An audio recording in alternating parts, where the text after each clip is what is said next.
Marc Ford's playing on Southern Harmony and Musical Companion is otherworldly. It's like Jimi Hendrix meets Southern rock, and it's some of my favorite lead playing of all time. So today we're going to learn a bit about the dude behind the licks and of course what pieces of them we can pocket and repurpose. This video is sponsored by TrueFire.com, the largest online library of interactive music lessons with over 87,000 lessons taught by legendary players and by folks like me. TrueFire is where I put all my in-depth explorations of the cage thing, double stops, fingerstyle, and more. I make several courses a year. But here's a really cool thing about TrueFire. If you can't decide on what course you might want to download, you can sign up for 1 year of all access. That lets you stream any of their 1,500 courses, and you still get features like on-screen tabs and backing tracks to play along with, plus an extra 25% off downloads. Personally, I like to use it as an interview library because they have so many legends on there. Want to spend an afternoon with G.E. Smith, Jimmy Vivino, Jim Campolongo? They're all there. Check the description box below for the links to get 1 year of all access. I hope to see you there. Tabs and backing tracks are available a la carte on my website or through Patreon membership, and the guitar lesson, well, that's going to be the second half of the video. Marc's a Southern California dude who came up playing in punk and garage bands around LA, the most successful of which was Burning Tree, a Hendrixy power trio type thing that got him his first record deal and tour, opening for the Black Crowes. Story goes that at the end of the Crowes set, he'd sit in on a cover of Allman Brothers' Dreams, and those jams led to him getting the offer to join the Crowes. Here's a neat little classic rock Easter egg. Around the same time that Marc got the offer to join the Black Crowes, he also got a phone call from Slash to replace Izzy in Guns N' Roses. Apparently, their rehearsal spaces were adjacent and Slash heard Burning Tree through the wall. Marc decided to go with the Crowes because he recognized he could do more in that project than in Guns N' Roses. And Marc actually appears on Izzy Stradlin's first solo record on the first track uncredited because he had already signed the contract with the Black Crowes. That's Marc playing lead guitar on Somebody's Knockin'. Craig Ross is credited, but according to Jimmy Ashurst, the bass player, that's actually Marc. Craig was on tour with Lenny Kravitz at the time.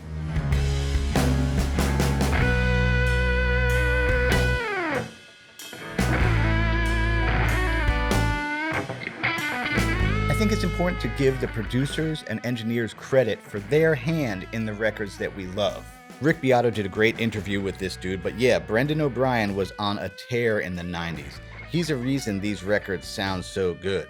Shake Your Moneymaker, Blood Sugar Sex Magic, Temple of the Dog, Southern Harmony and Musical Companion, Soundgarden Super Unknown. Honestly, too many records to list here. Go check out his Wikipedia page. Now, I don't know where to put this in the video, but anyway, I've read that a lot of the things we hear on Southern Harmony and Musical Companion are like first take, second take. The band had jammed so much and toured so much that they were that tight that they could just go into that studio in Atlanta and blast those tunes out. And I think you can hear that. Like, it's loose, but actually, if you isolate the rhythm track, Johnny Cult, Steve Gorman, those two that's a sick rhythm section.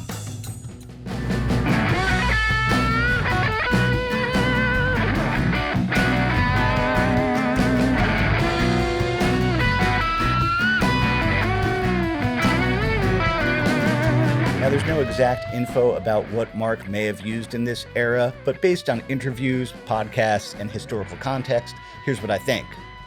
Minimal pedals. I've heard him say wah, tube screamer, and a fuzz face. Amp-wise, he used a Fender Red Knob Twin, sometimes called the Evil Twin. Those came out in the late 80s and were Fender's way of trying to compete in the high-gain arena.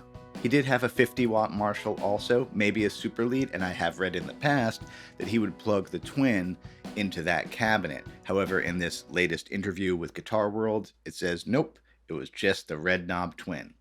Marc was actually a Strat guy before he joined the Crowes, and that's what you can hear on the Burning Tree stuff. Apparently, it was Chris Robinson who gave him his first Les Paul when he joined. Anyway, here's what I'm using today. It's also listed in the description box below. A Vox Clyde McCoy Wah. I'm using the Boss OD3. I don't have a tube screamer right now. Usually I don't like them. However, making this video is making me rethink that. I'm using the MXR Classic 108 fuzz as my fuzz face. Going into the Dusky D2O, dimed in the low power mode through the Weber Minimass attenuator into that cabinet that is loaded up with a Celestion A-type speaker. We have rakes, which is where you are going to use, I think it's more right hand.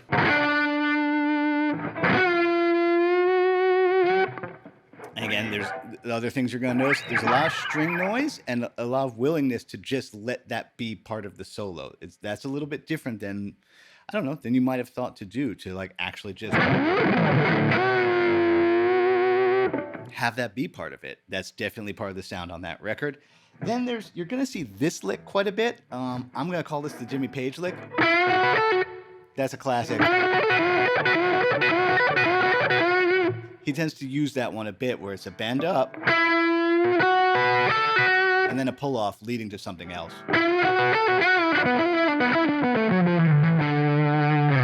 That's definitely something that I noticed that gets used throughout that record. Then the other thing is big vibrato, bigger than you would have thought to do.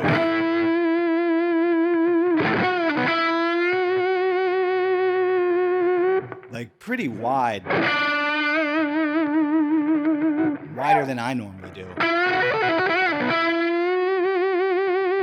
Again, it makes it more unhinged and more intense. Now, this is a unique Marc Ford thing, that on this kind of middle section, let's call these licks the extra bends on the G string, because there's this one.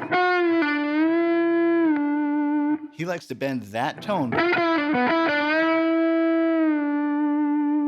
when he lands on it, and then the other one that you'll see him do, that where you're taking the fifth of the scale and bending it either up a step or even 1.5.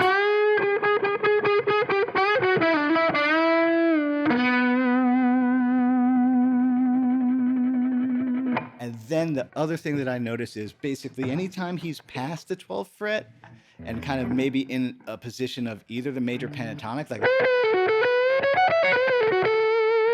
he's going to be much more flexible with the key. Like, he gets really wild and colorful. What's that? Yeah, that's in No Speak, No Slave, but also in both Sometimes Salvation and Thorn in My Pride, where he's playing more at B minor. There's just like, yeah, his upper positions of the scales get really like,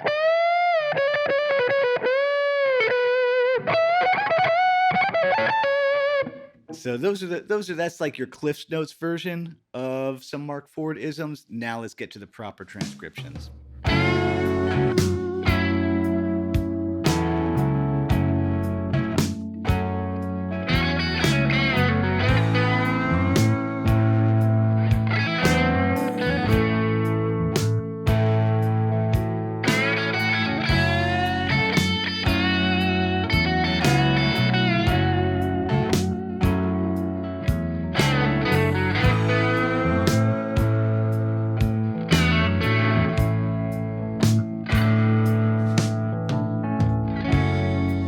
Bad Luck Blue Eyes has Marc back on his Stratocaster, kind of his home base, and we start with actually a very David Gilmour.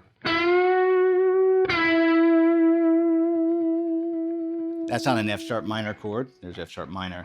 But then the rest of it tends to be down here. That's such a great little move. So we're on an F sharp minor. And then here's a rake. So again, we talked about this. On this, you're going for this 2 right here. It's mostly that hand. Big, again, that big vibrato. And then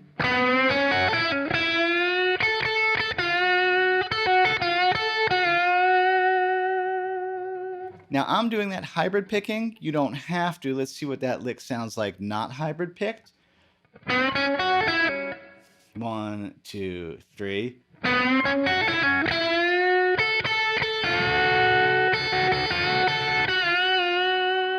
It's not as good because you get like they start to cross into each other, but you know, it's still fine. And then the kind of response to that is yeah, I call these Skinner licks. That's the one thing I didn't mention. There's definitely like Leonard Skinner, Ted Nugent, you know, because again, he's the Southern rock Jimi Hendrix.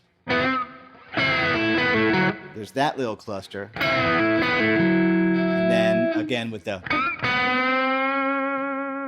and then a little,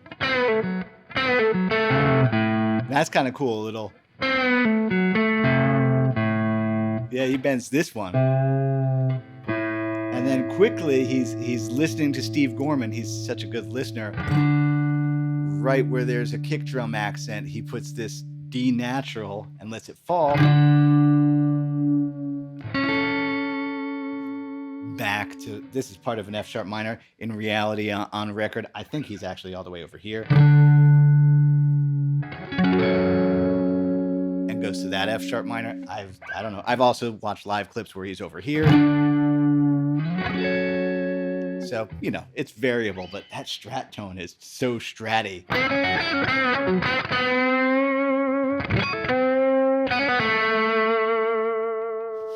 That is, if you're ever wondered what a Strat sounds like in the bridge position pickup through an amp that's pushing pretty hard, I wonder on that one if it's the red knob twin through the Marshall cab. I think it probably is. I think it's the evil twin through the Marshall cab.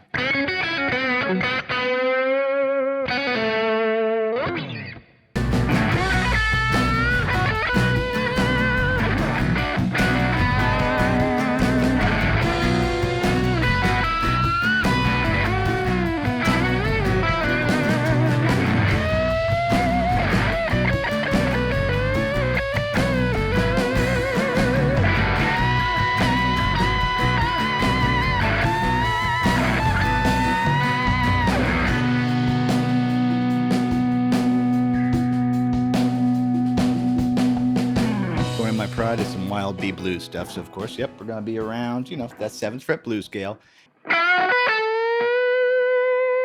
Big vibrato, and then that's kind of tricky to get this little, it's actually a little sweep. Then a bunch of noise, you know, like, yeah, noise is, as discussed, a big part of it. Standard blues lick. I do want to point out the overdub, the second guitar, which could be Rich, could be Mark, hits a, on that land, that, so when Mark lands on this B, there's a second guitar hitting, let's see, what is that? An A flat and a D natural, thereby making, what's that make? That makes a big, yeah, a diminished triad right there. And that's one of the coolest things, that thing right there. But anyway. And then just big, again, a big slow bend. And then there's two guitars here. I think it is both Mark, because it's pretty, there's a second kind of like, you know, kind of like a flurry, but on top there's something that sounds like, it's hard to tell for sure, very Marc Ford thing, this.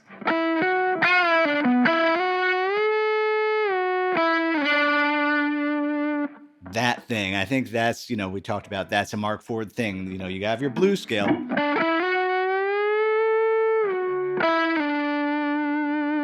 And then the other thing of when you're past the 12th fret, all bets are off. Because let's see, if we're in B blues up here, he's going to do a 2-step bend on this 15. Yeah, basically getting all the way to that note. And then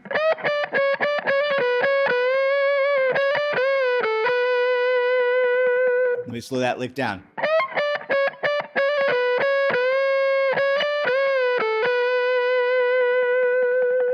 Yeah, all bets are off when you're past the 12th fret with Marc Ford. And then, you know, he's just aiming for a B all the way up here, but just a lot of screaming bending.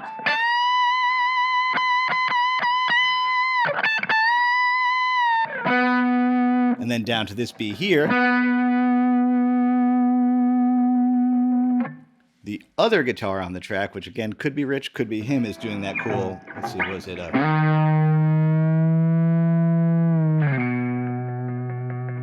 if you want to be real spicy, you can get it from the 5th.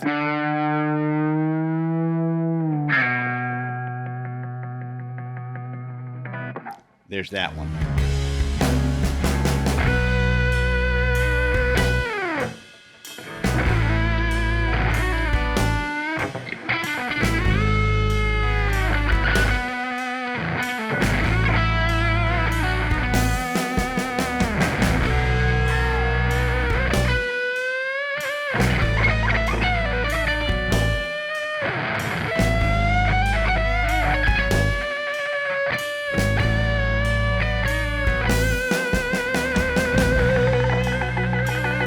There's a fun backstory to this solo where basically Marc had done quite a few takes already and just, like, as he put it, couldn't find his way in, couldn't kind of find his opening phrase, getting increasingly frustrated. Then he just kind of turned everything up, fuzz bass on. And so what you're hearing in this solo is the sound of a very frustrated Marc Ford being like, fuck it, fuck this solo here.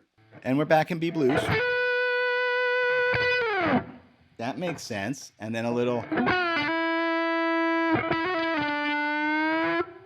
That's cool. Notice I caught it. You don't have to because you kind of want the noise. There's that move that...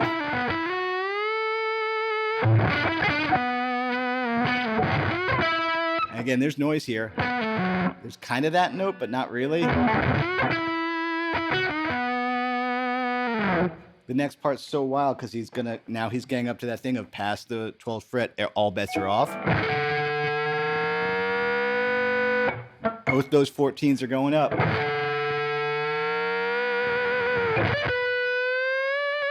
But when he lands it, 1.5. So you have this.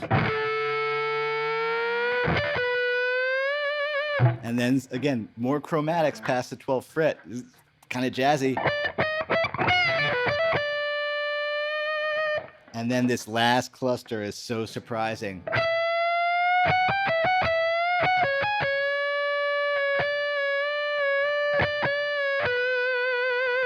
You know, you didn't see that coming.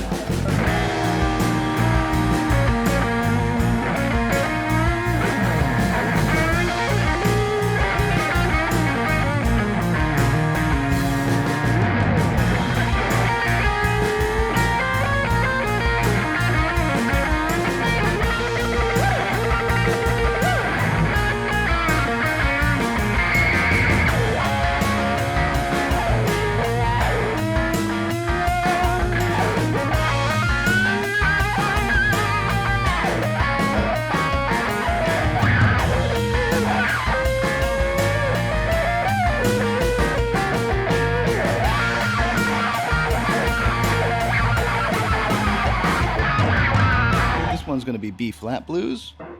Starts with some double stop bends.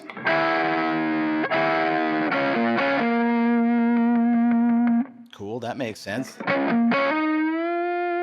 Neat. And then again, there's going to be a bunch of noise for a bar. And then here come, you know, I think of these as Jimmy Page licks, but that makes sense.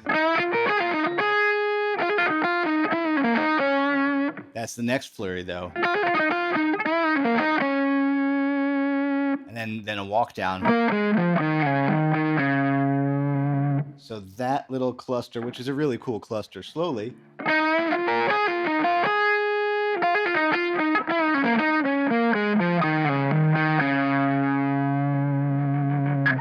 That's cool to practice, yeah.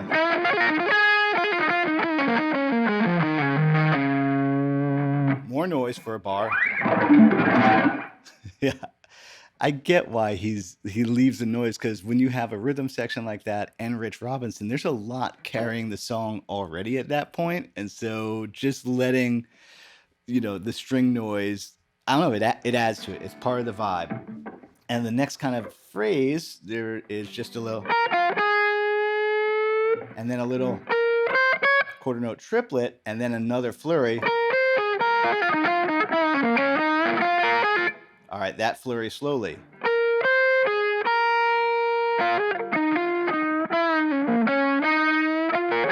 There's that Jimmy Page lick again. Again, I'm calling it a Jimmy Page lick. It's whoever you want to call it. It's a classic lick. And then when he gets to this 11, you know, something like that. So, again, noise. Let it be noisy. It's part of the thing. And then, though, the kind of final phrase before the wah kicks in.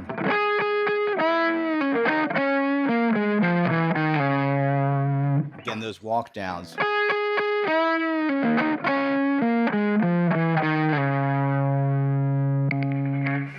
Now I have a Vox wah.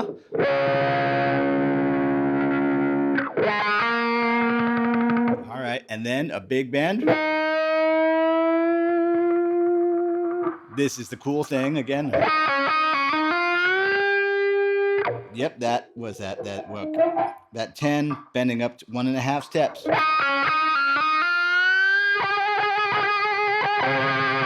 You know, some noise there, and then, you know, it ends with a. And then the kind of wah backs off, and here he switches to vaguely major pentatonic, and we talked about this earlier. When Marc is past the 12th fret, all bets as to what scale he's using are off. He gets much more flexible. You know, that starts to sound like, you know, a Skinnerd lick. But then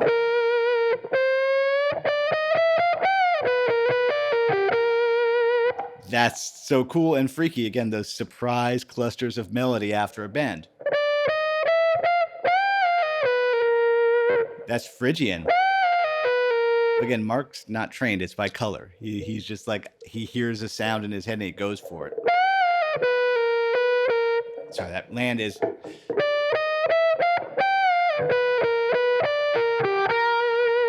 And then a bunch of noise with the wah.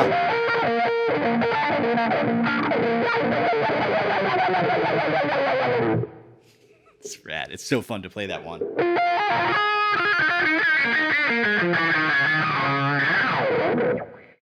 Hey, if you enjoyed this video, please like, subscribe, and share. That costs you nothing and helps me out a lot. When people do that, one more time, how my business works.